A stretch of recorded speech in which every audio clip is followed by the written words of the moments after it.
Hey everyone, it's Kyle. I'm just going to address this right now because I know I'm going to get a ton of questions or comments on it if I don't. So yes, I got my septum pierced.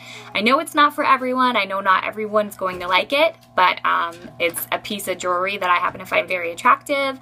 I feel like it boosts my confidence. I feel unique and different, and I'm not dead yet, so I can do whatever the heck I want to my body. And yeah, so anyway, updating you guys for my last video, I was talking to you guys about, you know what, it wouldn't be a video of mine if I didn't have to apologize for the dogs making noises in the background, so I apologize. They are driving me nuts right now. They are under my feet and going through my room, so I apologize if you can hear them. But basically, from my last video, if you haven't seen it, I had a mass in my breast that I was getting checked out because I didn't know if it was a blocked duct turning into mastitis or any of that. And I don't want to downplay the importance of, if you find a lump in your breast, please get it checked out. I don't care what you think it might be. You should get it checked out by a doctor no matter what. I obviously didn't think this was like breast cancer or anything, but it still was painful. It was getting bigger, and I figured it was a blocked duct, and I didn't want it to turn into mastitis, so I needed to see a doctor to see if I needed antibiotics or whatever. And they did prescribe me doxycycline, which I did not end up taking. I did the whole like holistic approach of being in the hottest shower you can stand and self-expressing, pumping and nursing through it. And within, like, after doing that, the lump was gone within about 24 hours, a little after 24 hours.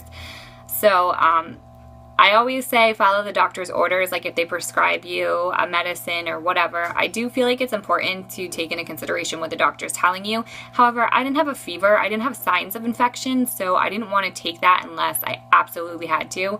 And I just want to thank my subscriber Amber for that, because I didn't know that taking antibiotics could up the chances of the baby getting thrush, which is a whole headache I don't even want to have to deal with. So, lump is gone. I'm doing well. Landry's still nursing fine. Driving me nuts. The dogs are driving me nuts. Okay, I was requested to do a video, so I'm just going to jump right into that. But I was requested to kind of recap my transition back to work now that I've been back to work for 4 months.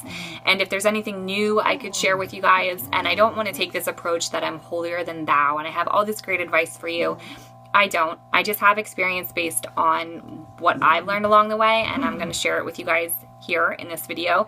And take it with a grain of salt, do what works for you. Like I always say, it's not me preaching to you guys. You just find out what works best for you guys and go with it.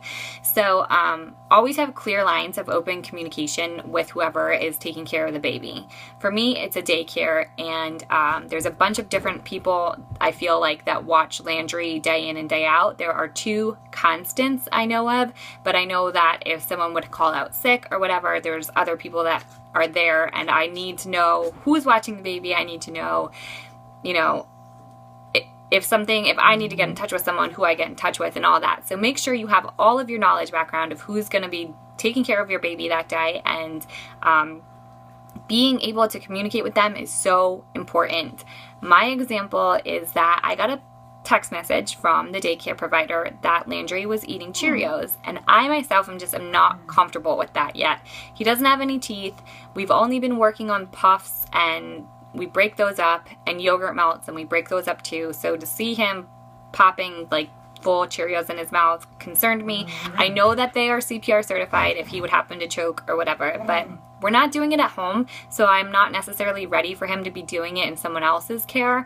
And you just have to take that in consideration. Like, obviously, there's other people with different personality types than me that can get mad and be like, oh, hell no, they're not, you know what I mean? Like, they didn't give my babies Cheerios and whatever. But you have to be able to communicate effectively that that's not something you're comfortable with in a non-confrontational way.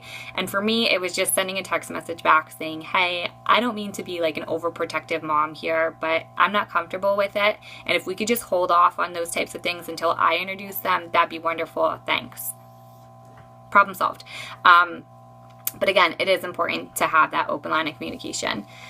Another thing I feel like helped me so much is being super busy at work and feeling valued at work, because if you go back to a job that you despise and you work for people that you don't care for, or you work for people that are not nice, you're going to resent your place of employment so badly. It's so important to feel valued there, because if you don't, it's like, what's the point? Why don't I just stay home then? So just take that into consideration, because I just think it's really important to be happy with what you're doing. Even, okay, I don't have my dream job. I'm pretty much a glorified secretary for what it's worth. And though I'm not doing something I absolutely love, I do enjoy the people I work for. I do enjoy the adult time and interaction I get like when I am working. So I don't know. I just feel like that's something that's important, and it's important for me.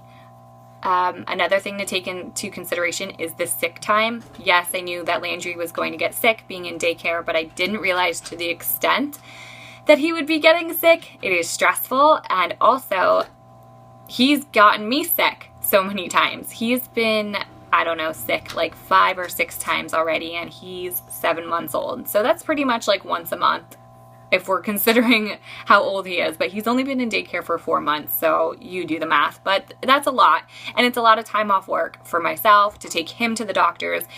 But not just that, most daycares don't allow the child back in until they have a doctor's note, and they're fever-free for 24 hours. So that could be 2 or 3 days off of work at one time. You need to have in consideration who's going to be watching your baby then, if you have to go back to work, or do you have the sick time to call off work yourself. And also consider that you're probably going to get sick from being around a sick baby. I was never sick before Landry. I mean, like in college and stuff, I got sick all the time because those are all new germs that you're exposed to. But like for a very long time, I haven't been sick the way I've been sick this year with Landry being in daycare. So that's just something else to keep in mind. And then the last thing I have is that breastfeeding, I'm already into my schedule now, and I know, I have like a system down. But if you're going back to work, I feel like it's really important, if you're still breastfeeding and pumping, to get one of those bras that you can pump hands-free.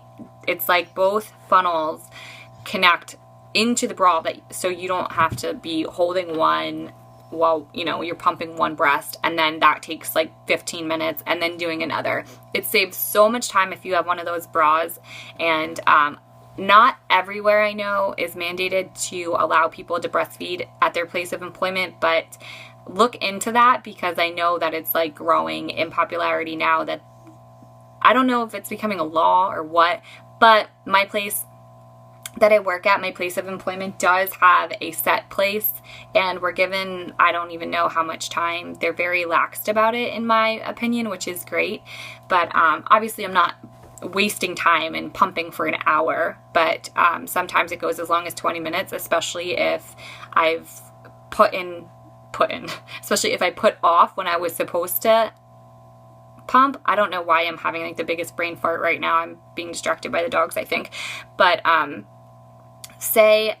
just get into a schedule, because the more that you can stay to that schedule, the easier it is, the more efficient you'll be at pumping. So that's all I have for you guys. If you have any questions, just let them below. Again, this is just things I've learned. I don't know if it would necessarily work for you or if it's good advice, but that's all I have for you guys. And I just want to say that I have, every time I go onto my Gmail account, I see that I have new subscribers, and that means so much to me. I'm just a new mom. I have no idea what I'm doing, so I don't want to, tell you guys one way or the other. I just want to be that person that you can relate with, and we can enjoy this journey together. And I just wanted to say thank you and hi.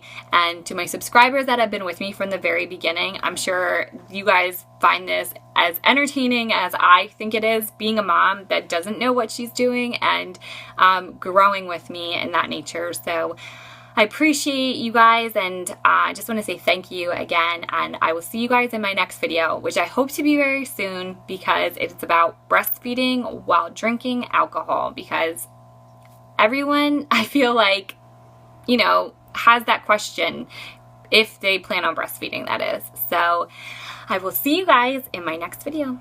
Bye.